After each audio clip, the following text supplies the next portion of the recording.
everyone, and welcome back to another episode of Flesh Scouts at the Mystery Flesh Pit National Park role-playing game. We are recapping Session 5 today. Very exciting session, so let's go ahead and get right into it. Last session, though, what we did, just to refresh you, is that we had told scary stories by the Well of the Abhumans, and then when the campers went to sleep, they were attacked by flatworms. Half of the campers were attacked by flatworms. They ended up figuring out how to get them off, and they were told to that they could not be extracted. They did not meet the qualifications for Anodyne Corporation for immediate extraction, so they were going to have to continue with their camp experience until the lawyers had determined whether or not they were going to be able to be extracted or what time frame they were going to be able to be extracted on from Anodyne. So that's what happened last time, and we'll get into this time. One note, though, is that I found out Jillian, who plays Tiggy, she told me that on Fridays, which is the day that we play, I thought it was cute that her mom, instead of saying have a good day at work, her mom says have fun at camp to her. So very fun, camp vibes. Shout out to Jillian's mom for keeping the camp spirit alive even from home. All right, so Session 5, we kids were getting ready to leave, and the mood was a little bit down. They did not want to continue. They all wanted to go home after what happened. It was pretty traumatic to them. They'd all slept through the night, but waking up, it was still kind of hard to believe that they're going to have to continue on. Jessie was trying to get them motivated, and she had packed up their tents for them, which is usually a really difficult task, but she had done it while they were asleep. And she assured them that once they got to their destination for today, which was a very long hike, the longest one they're going to do in their camp time, but it's to the Gastric Ferry, where they were going to stay on board the ferry overnight, so they'd be in a secure room. A very pertinent question was asked by one of the campers if there are creatures in the Gastric Sea that the Gastric Ferry goes over, which there are indeed, but Jessie tried to assure them that the ferry was built to resist any attack from those kinds of animals, and attacks really haven't happened from them, and they should be safe. The other thing, as we got ready to leave, was that Mimi, character played by Adam, who is, the shy, kind of closed off one. She's had a bit of a anti-capitalist, I would guess, anti-capitalist awakening after having to deal with the decision passed down via Anodyne that they weren't going to be extracted for legal ramifications from their parents. So she's kind of has this recurring theme of bringing up the guys, maybe capitalism is bad type deal. This is all fictional, so please don't tell the government I said that. But that is all Mimi, and that's what she's thinking as she's kind of processing this decision from Anodyne, and that they're kind of essentially trapped down here in the pit until lawyers decide that they've covered their butts enough not to be sued by their parents. But the campers hiked up, started hiking out with a bit of, potentially communistic rumblings amongst them, towards the Gastric Ferry, which is a long distance away, like I said, and required passing through a feature of the cave called the Devil's Tea Pass. And we talked about the Devil's Tea Pass as we were talking. It was commented by the players that it sounds like some kind of inappropriate body part or action to be done with body parts, Devil's Tea Pass. But what the Devil's Tea Pass was, they found out as they were walking, is a area in which the cave the pit regenerates at a very quick pace, which means that the path is often overgrown or almost closed. And there's an area that the park rangers no longer really keep up to date. It's still traversable, but the growths of the cave kind of overlap with each other and press in on each other to the point where there's a point where the Devil's T-Pass meets that you need to be able to hold your breath for 45 seconds because while you can push your body through the cave, the flesh pit walls, you cannot breathe. There's not enough room for you to collect air as you're going through. So it's kind of like if you were to pass between two bouncy houses and have to try to like get through there. So once they were informed that's what they were doing, they started asking some questions once the terrain got a little bit rougher. That was not a very popular thing to learn for our campers, seeing as how half of them had been almost suffocated to death by flatworms the night before. The idea of not being able to access air was pretty concerning to them. But Jessie assured them that the way they can do, even if they can't hold their breath for 45 seconds usually, is that she's going to teach them she taught them a technique for getting more air into your lungs, which is what free divers use. They inhale and exhale rapidly, very deeply to kind of expand their lungs and expand the air kind of catching ability of the internal lung structure. So they had practiced that as they were hiking towards where the Devil's T-Pass was. And when we finally got there, Jessie had turned around and said she was going to bring up the end in case anyone didn't get all the way through and needed a boost. Gareth volunteered to go first. That's Allie's character, our writer and audio blogger. Gareth went, and the players had to do 2 rolls to do this. They had to do a speed to see how fast they could do it, and a brawn roll to see how well they were able to hold their breath and withstand like the pressure. Gareth passed his speed roll, I believe, but not his brawn. And so while he moved through quickly enough, towards the end, his lungs were really burning. He started to see a little bit of spots in his eyes, but when he finally kind of plopped out into the other side, he was fine. Tears were coming out of his eyes. He wasn't crying, but that reaction to not being able to have air. And he had to sit down on the ground a little bit to collect himself. Spencer went next, and Spencer passed both of his rolls, and so he went through with flying colors. He made it in closer to 40 seconds instead of the normal 45. And he popped out on the other side, totally fine, and ready to keep going if necessary. Riley went next, and she was again in the scenario where she failed just one of her rolls. So she was able to hold her breath, but I think she didn't move through as quickly as she would have liked, as she should have, in order to really make it comfortably. So she ended up in the same scenario Gareth was, though, towards the end, where she had moved through really quickly, but she had taken a deep breath and she had the air, but she was moving through so slowly. She had lost her footing in a few places and really was getting towards the end of her ability to hold her breath by the time she got out. But she did get out and she did fine.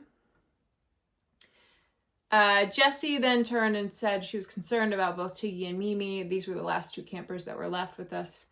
She's concerned about Tiggy and Mimi making it through, so she wanted to give them the option to hold hands or link arms and go together. So that if one was struggling, the other one could push or pull along, which functionally meant that they could both roll, and they needed to get 2 successes on either of those rolls in order to make it through. Tiggy, I believe, failed both of her rolls, and Mimi only succeeded in 1. So it would not have been good for them. It was not good what happened, but it would not have been good for them at all if they did not succeed on any of those rolls. That would have been pretty bad. But they passed. Mimi got her speed through, and while they both didn't really take a great breath before they went in. We kind of played it as neither one had really communicated when they were going in, and so neither one really got a full breath when they both went in together. And then but Mimi having passed her speed check, was able to, pull Tiggy along with her. But it got to the point where 45 seconds had really started to creep towards them, and they were not where they should be in terms of passing through, making progress on the pass. Tiggy was faring particularly badly. The spots in her eyes had kind of transcended to like black clouds, just blackness forming at the corners of her eyes and starting to spread as she was losing oxygen. And it was looking really rough for them until Tiggy and Mimi felt a barreling push on their backs, or on their sides, because they're kind of like sideways to try and make it through this. But they felt a barreling push, and they all spilled out into where they could get air again. And Jessie had barreled in to make sure that they had gone through just fine.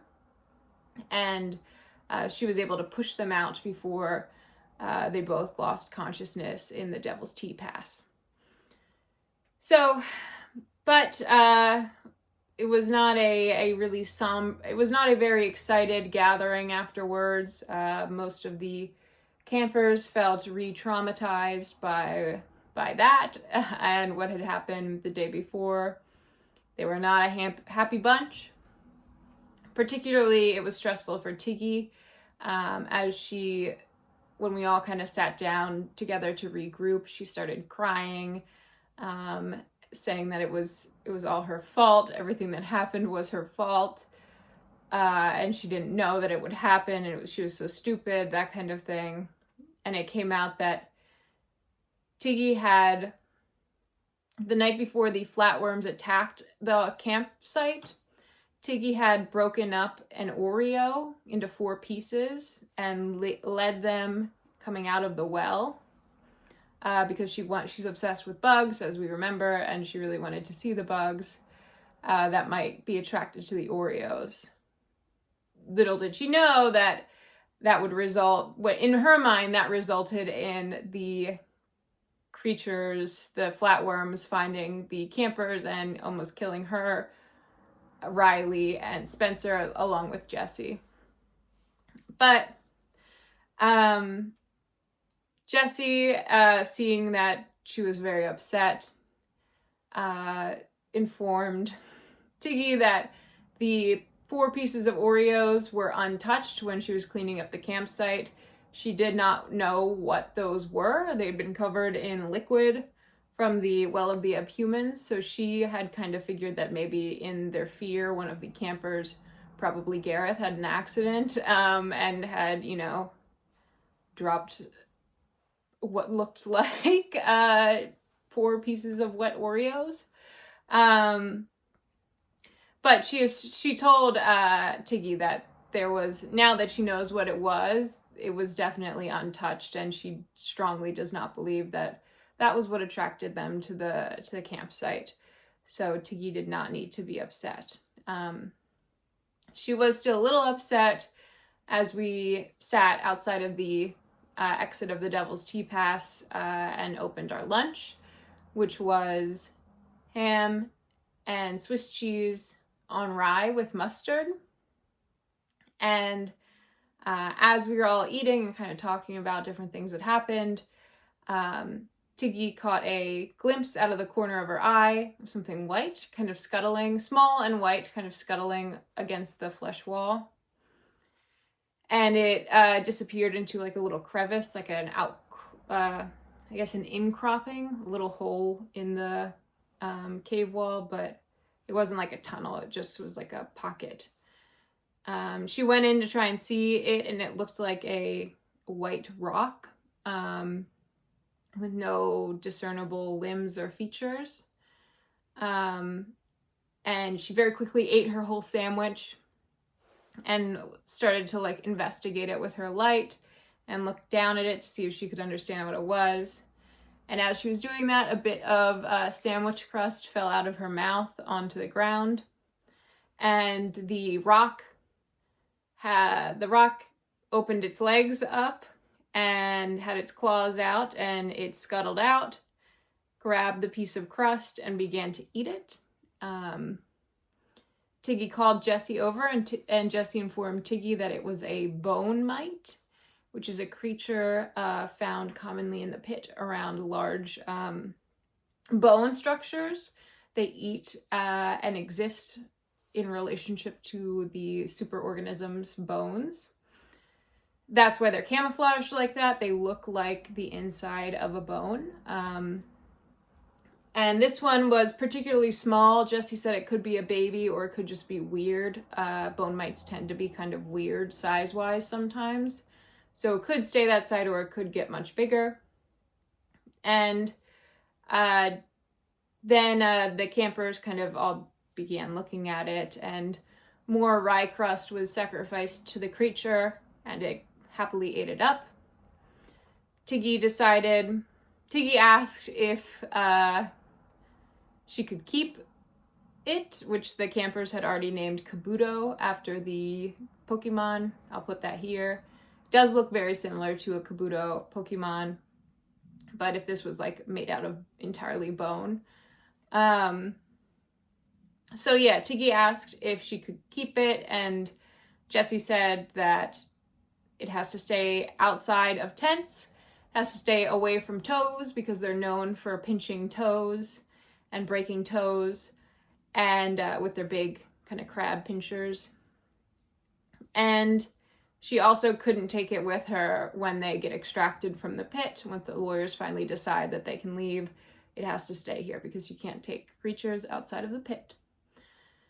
But Jessie did concede and did let her keep the creature, Kabuto. Tiggy attempted to get Kabuto into her backpack by putting a piece of rye bread crust in there, and it happily climbed into her backpack and kind of sat down in her backpack while eating the rye bread crust. So the rest of the day, as we left and continued on the hike, Tiggy wore her backpack in her front with the flap open so she could look at Kabuto and watch him as he sat in her backpack. So very cute. As we were walking, Jessie stopped to do her phone check-in.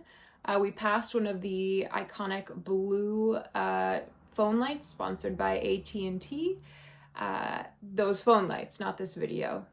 Do not get it twisted. I know this is a really popular channel. I'll show you what those phone lights look like. They're an established part of the Mystery Flesh Pit lore. They're throughout the park. And Jessie informed the students, the campers, that each time they had passed one, which the only time so far had been at the Fondue Village, she did a phone check-in and would either talk to an associate or leave a message at the camp check-in. They had a specific extension for that where she'd just give them an update that they're passing this point in their kind of travel expectations and that they're here and they're all good. So she did that with the phone line as they passed it, and they continued walking, and they walked for quite a while, probably an hour. Today was like a 5-hour hike, which is the longest they're going to do. To get to the Devil's Tea Pass was quite a hike, and they had even more of a hike to the Gastric Ferry Terminal by the time after they got through the Devil's Tea Pass. So they're hiking for a while, and Jessie was in the front and the kids were kind of behind her. She was going a little bit slower, recovering from the lack of air she had from the flatworm attack. Her lungs were still a little bit sore from not being able to breathe for an extended period of time.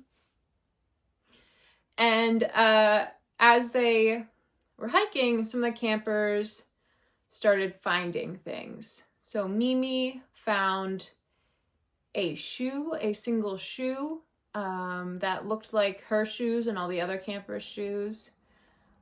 She had asked Jessie what to do with it, and Jessie said that to keep it, and then if we run into another group that probably lost it, we would give it back to them. Another camper, I think it was Riley, found a flashlight that had been broken, and she also informed Jessie, and Jessie said it looks like maybe a camper lost a few things, I'll radio all the channels that the different camp groups are using and ask if anyone has lost anything. So she was kind of occupied flipping through each channel to figure out who, and asking who lost them. But she was, it was a message she was leaving was like, we're on our way to the gastric ferry terminal. We found a shoe and a flashlight that look like they belong to a camper. If a camper in your group is missing a shoe and or a flashlight, please radio the History and Mystery group on whatever channel they were using. I forget off the top of my head right now. And then she would switch to the next one and do that. And as she was doing that, as we were continuing hiking, she found the campers started to find some more things. A bunch of MRE packets were kind of splayed out in the ground in a few different areas. And as they continued to find them, they found more piles of them that started to look like they had blood splatters on them. And as they continued walking, brought it up to Jessie. Jessie was very concerned. She was like, okay, it looks like maybe something more serious happened here. I hate to do this to you guys, but I'm a park ranger and I have to find out what happened and if someone needs help. So we have to continue to look and figure out what happened here. As they continued to walk, they started to see blood on the walls, the flesh walls of the path that they were on, smeared, like someone had like brushed by them who was bleeding or something like that. There's a lot of anxiety from the campers about this being another animal attack, and the MRE packets was the creature looking for more food. And they're wondering which way, if the items are splayed out like this, which way did the creature come? Did it leave from behind us or did it come from us? Which way might this creature be? So after having been attacked, they're very worried about that, and these are some concerning signs that we're starting to see as we're hiking. Content warning here as we continue on. So we're about to talk about the scene. So if any descriptions of a crime scene might be upsetting to you, you can click off now. So as they're walking, Jessie gets out her AEM, which again is the Anatomical Environmental Multi-Tool. It's like a laser gun, and she clips her flashlight to it and is kind of scanning up top, looking for any signs of movement or any indication of what happened here, and with her intention being to protect the campers. And as they're continuing on, Tiggy is behind Jessie and kind of following along with her light beam. And as Jessie pans to one side of the cave, and then she pans back to the other, for the first time, Jessie and Tiggy see what looks like a leg sticking out from a corner where the path kind of veers off to the side. Jessie very quickly pulls her light away and stops in her tracks. She turns around to the campers and says, I think I see something up ahead. I'm going to go check it out on my own. I would like you all to stay here and be careful, look around, but don't move, don't follow me. I'm going to check this out alone to make sure to see what happened and if there are any threats currently. So Jessie kind of disappears off into the darkness and around a corner. The Tiggy mentions about the leg, and the campers kind of point their flashlight and they can also see the leg of what looks like, it's not an adult leg, and it's also missing a shoe. So Jessie's gone for a few minutes. They see her flashlight kind of bobbing around in the darkness, and she comes back looking very, very concerned, very agitated, and breathing kind of heavily, looking pretty panicked. This is the most kind of shaken up they've seen Jessie, even with the comparison of after the flatworm attack. So she says that she needs to go radio. She takes a few steps away and begins to try and radio and contact. The campers are given the option to explore while Jessie kind of has her back turned. Jessie had assured them that there was no creatures there. Whatever had done that had moved on. And the kids go in, and while Jessie's occupied trying to radio, they take their first few hesitant steps as a group. There's a debate about who was gonna go, who doesn't want to go, who wants to stay behind. But the classic Scooby-Doo thing happened, in which the person who wanted to stay behind did not want to stay behind alone, so they all went together as a group for safety also. And they round the corner, kind of following the leg. They see it attached to a camper who is in a puddle of blood, obviously dead, with a backpack on. And they're in this kind of pocket of a room, and it's just filled with people who are no longer alive. Dead people. There's a lot of blood everywhere. There's blood splatters on the ceiling. They're seeing. Mimi decides she wants to look in the backpack of the camper who's closest to them. They talk about trying to figure out who the camper is, but looking at it, they'd have to flip the camper over in order to see their face, which they decide they don't want to do. And Mimi just takes a look in the backpack. Inside the backpack, they find 10 Roman candles and a lighter, along with the other normal camp stuff. But this hints about Marcus from the Otherworldly Inspiration group that we had camped out with on the first night. He had shown Spencer his backpack that was filled with Roman candles that he had bought in Gumption on one of the town days and had snuck into the pit. So that's the indication that this camper at least is Marcus. And as our campers look around observing the scene, they realize that all these faces are familiar, and all of these faces belong to the Otherworldly Inspiration group that they had camped out with the first night. So they also take note to see if there are any counselors there. I think the first theory is that it was an animal, a creature attack. And they do identify both the counselors, Director Garland and Birdie, in the group. Director Garland is laying face up on a pile of campers with his arms out protectively, kind of splayed out on them. And Birdie is kind of in a crumbled hunch altogether on a separate kind of wall of the outcrop. Incrop, it's like a pocket room that they're in.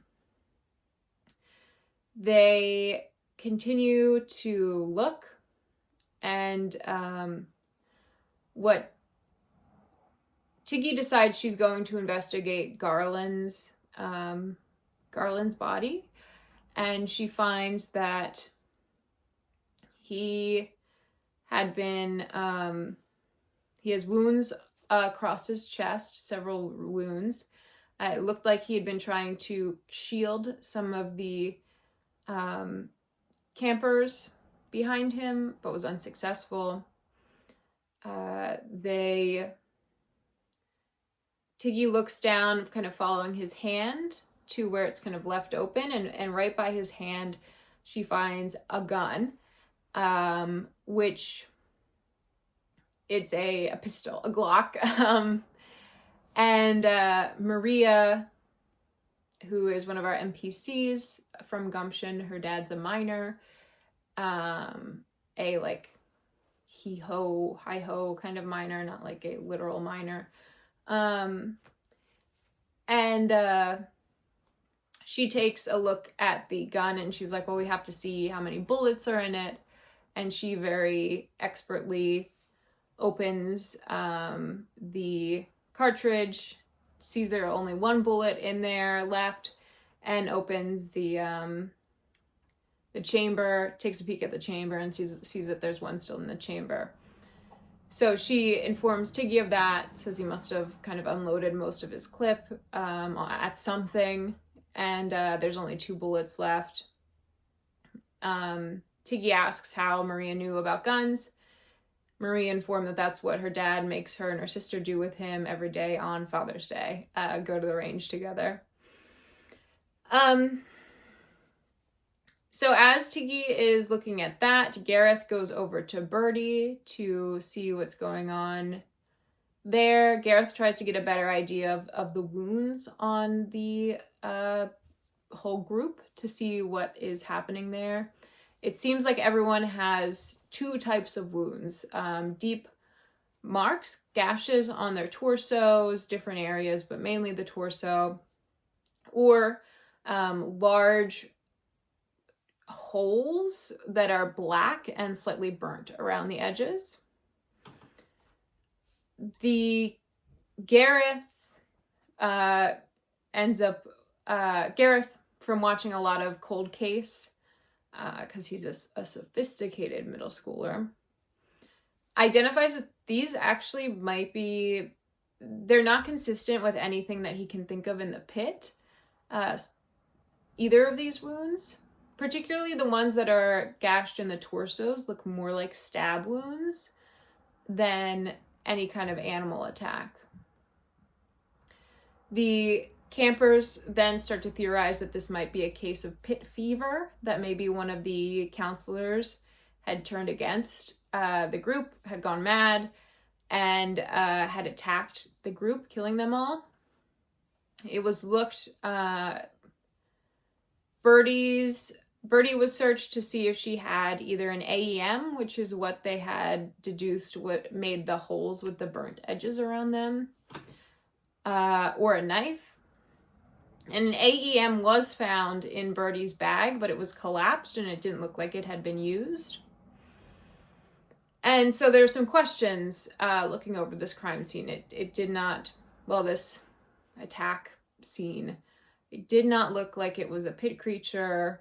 Definitely something had happened. Garland had shot something several times, but there was nothing around, obviously, that could be shot. They continued to look, and they found behind some of the other bodies, they found one they did not recognize from the group, which was a man, an unknown man, who looked strange to them. He was in something white, a white tunic with pants, and the front of him was entirely covered in blood. He had several gunshot wounds in his chest, and he had a shaved head that had tattoos, kind of a line and then several lines branching off in like a almost geometric pattern on each side. So they see this, and then the man is kind of lying on the ground with the gunshot wounds, and by his hand laying on the ground is a incredibly bloody knife, which Gareth happily picks up and stores away as his self-defense item. So after having kind of seen all of that, the group starts to head back to where Jesse had told them to wait. The campers had collected the Roman candles and distributed them throughout the group.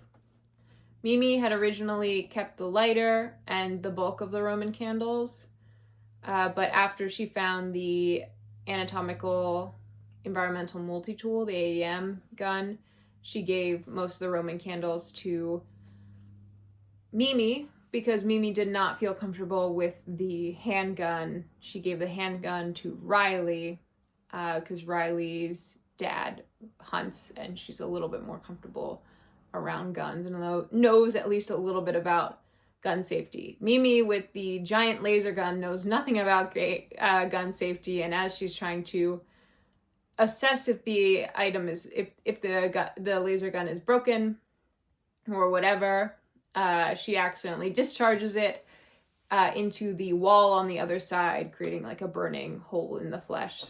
But after that, she knows how it's actually shot and knows not to point it at other people at that point. Gareth has the knife. And Spencer, I can't remember if Spencer went away with anything. He got a few of the Roman candles, but I don't know if he had a particular... Oh, he has his katana, so he doesn't need anything. After that happens, Jessie rejoins the group. She says she really wishes, she kind of catches them as they're coming back. She says that she really wishes that the campers did not choose to do that, that was something they really did not need to see, and that she's sorry that they ended up seeing that and everything that entailed. She also sees that they are all now pretty heavily armed. Riley had stowed away the gun, so she didn't see that, but she sees Mimi's AEM, she sees Gareth's knife, and she sees the Roman candles sticking out of Tiggy's backpack. And she just kind of gives a like sigh and kind of get the impression that we'll deal with that later, whatever that ends up being. There's a lot bigger pressing issues right now. Jessie informs them that the communications are down and she cannot get through to anyone via radio to inform them. Even the emergency channels, the channels that are devoted to emergencies, the communications are down on those. So she's not getting through to anyone. They have the emergency distress beacons. However, hers, the one for their group, had been damaged from the water liquid in the well of the Abhumans being splashed all over everything. And she just realized now that it is not working and she cannot utilize that. So, that being said, they decide to hike back towards the visitor center to inform the team. The rangers, everyone they can possibly find, they're going to inform. They're going to have to go through the Devil's T-Pass again, but that will mean that they'll pass one of those blue communication phones, and those are the most reliable form of communication down in the pit. So she should be able to check in, report what happened, and then get an immediate extraction team to meet them as they're walking back. It is going to be an extremely long hike back to the visitor center this way.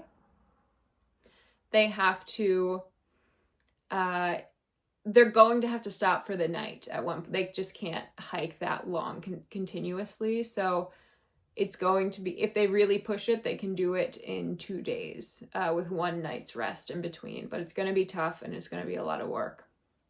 So they kind of all agree that that's going to be the plan. Everyone is not enthused when they get to the Devil's T-Pass. But Mimi suggests that now that both her and Jessie have the AEMs, that they just slice their way through with these laser guns, the Devil's T-Pass, so they don't have to try holding their breath again. What took several minutes before now took about 15 as Jessie relented and they lasered through this Devil's T-Pass, which was just filled with the flesh pit. The campers that didn't have as they like kind of lasered through a path, chunks of the pit are falling and pus is leaking out. There's blood everywhere. They're kind of like all wading through a swamp of just gore. It's very gross. Gareth does not roll high enough to avoid throwing up, so he throws up partway through.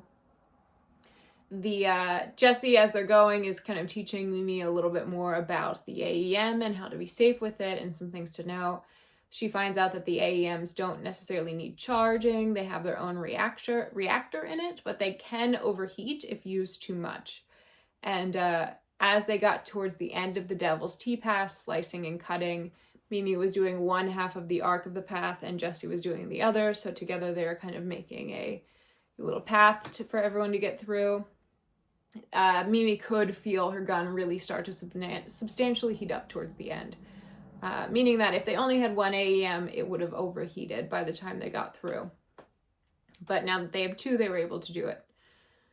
So they sliced through, covered in sinew and muscle and blood. They made it to the other side. It stinks like burnt flesh. But everyone's happy that they don't have to hold their breath again to go through the Devil's Tea Pass. So what do? You know? Oh, I forgot to mention, before they start going through the Devil's Tea Pass, they pass the phone, which the blue light that is always seen on the phone is not on. Mimi realized that before Jessie does. Jessie begins kind of furiously typing in numbers, waiting, hanging back up, typing in more numbers, waiting, hanging back up. Nothing is going through. Jessie really starts to show some cracks in kind of her panic about what is happening here, and that they really do not have any communication. So once that's come to terms with, they decide to slice through the Devil's Tea Path with the AEMs, and they do that. And that's where we left off. The kids are on their hike on the way back. They're going to have a bit of a hike left today to try and make some progress towards a safe sleeping pass, and then a safe sleeping area, and then we'll see if they make it back as a group through whatever is happening in the flesh pit right now. But yeah, thank you for watching. I'm really excited about where it's going now, and really starting to get into the meat of the story, the meat of the pit also. And yeah, the players are great. We also have a little guy now, Kabuto. He's our little mascot. That's the word I was looking for. Tiny creature that may or may not leave at some point, or be killed, or break everyone's toes at a really inopportune moment. Or he might just be good, we never know. But yeah, thanks for watching. Have a great day out there. I'll see ya.